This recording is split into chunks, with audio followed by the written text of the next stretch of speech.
Hi everybody, I'm Erin Sherhall and this is Project 2 and I chose to do my project on the School of Athens by Raphael. Okay, this is how it related to contextual theory. This painting was created between 1509 and 1511.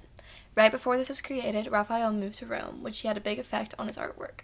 Many describe this as the third phase of his life, with the first being Umbria and the second going from 1504 to 1508. During this time, Raphael was able to meet many other famous artists, which greatly affected his style.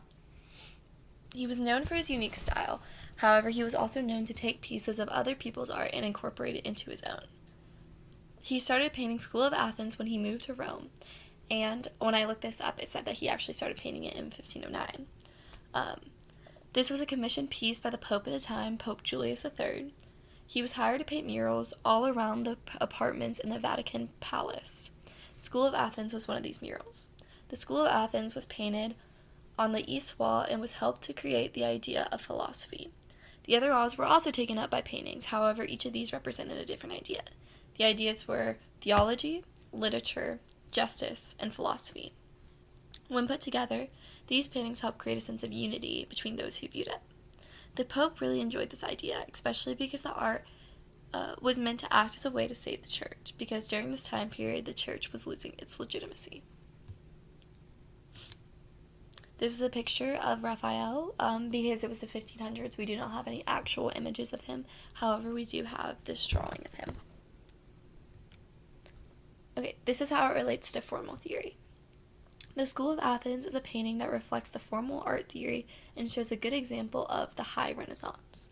This time period emphasized the use of balance and harmony in order to create more aesthetically pleasing pieces of art.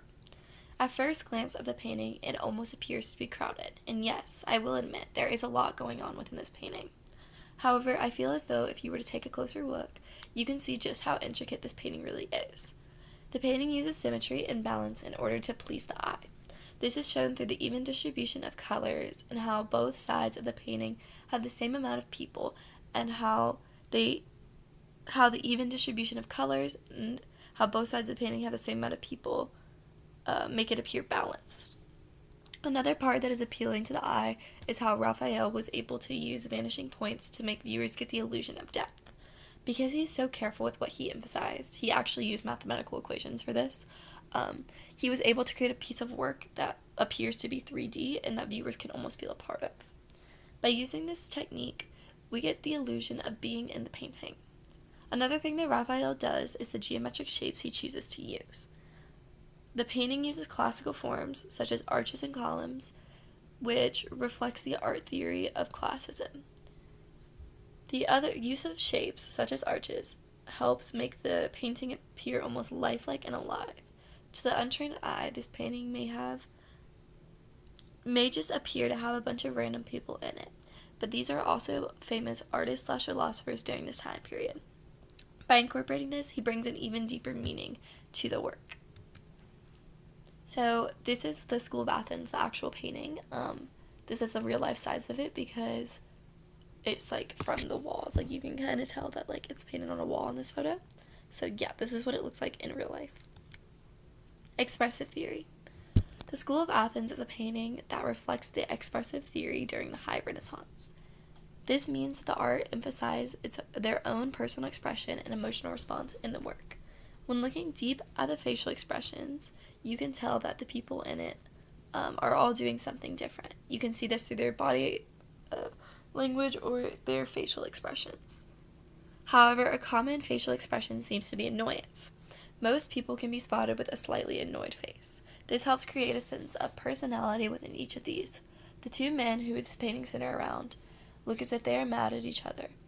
Viewers are left wondering what this means and how this affects the work. The painting also uses color and light to help affect the mood. Certain areas are more lit than others or painted in a lighter way, which acts as a spotlight to help create emotion in the middle. This also helps create a sense of drama and intensity. Another way this painting uses expressive theory is through its depiction of famous figures during this time period. Many famous writers, artists, philosophers were all featured in this work, which makes it appear more human-like and real.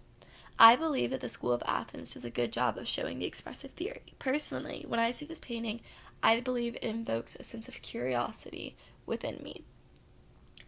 Many paintings cannot get this out of me, so it's just like a cool painting for me.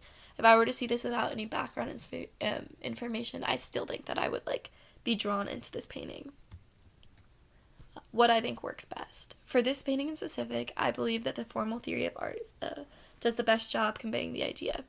I think that there are many amazing parts to this painting, however, the balance and unity of the work are what make it such a famous painting.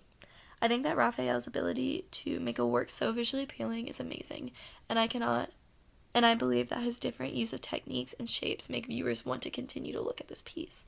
It's also very intricate and detailed that viewers could look at it for hours and still not see all the key details. I do think that the context of the painting also helps create the story that is shown. However, I believe that if I was to see this painting without context, I would find myself drawn to it. The artist did a good job using vanishing points to draw viewers in, which also is another reason why I think formal theory best explains this painting. Here are my citations that I used. Thank you for listening!